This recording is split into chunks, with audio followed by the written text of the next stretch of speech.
Hi, in this video, we're going to cover something called counterexamples. And counterexamples are just an example that makes a statement false. So let's just write that.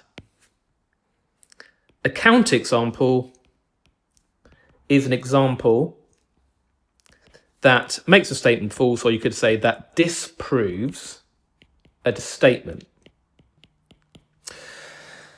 Now, let's think of an example. Let's just say I had the statement that all kittens are cute. So this is a statement I've got here. Put in a kind of a speech bubble here like that.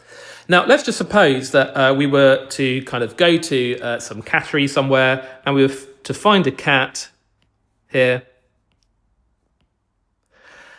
And let's just say that the cat was actually ugly. I don't know, it had a beard or something like that. It's a kind of really weird looking cat, maybe with 5 ears, etc., etc. And it's not a kitten that is cute. Now, for this to be a counterexample, it has to be relevant to the statement. Now, is the fact we got an ugly kitten relevant to this statement? Well, yes, it's relevant because it's talking about all kittens. And this is a kitten, so it's got to be relevant. But also it's going to make the statement false. Well, it's relevant, we're talking about all kittens. Now, the statement is saying all kittens are cute. But this is an example where the kitten is not cute. So therefore, it would be a counterexample. It would be a counterexample, right? So let's look at this example here. An even number divided by 2 will be an even number. Select a possible example to show Olivia is wrong, so that we've got a counterexample, as we called it.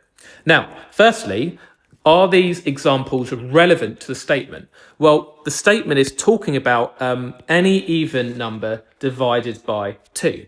Now, is this an even number divided by 2? Yes, it is. Is this an even number divided by 2? Yes, it is. Is this an even number divided by 2? Yes, it is. Is this an even number divided by 2? Yes, it is. So all of these examples are relevant to a statement, but which of these examples makes the statement false? So any even number divided by 2 will be an even number. So it's saying when we do this calculation, we should get an even number. Well, let's work out each of these.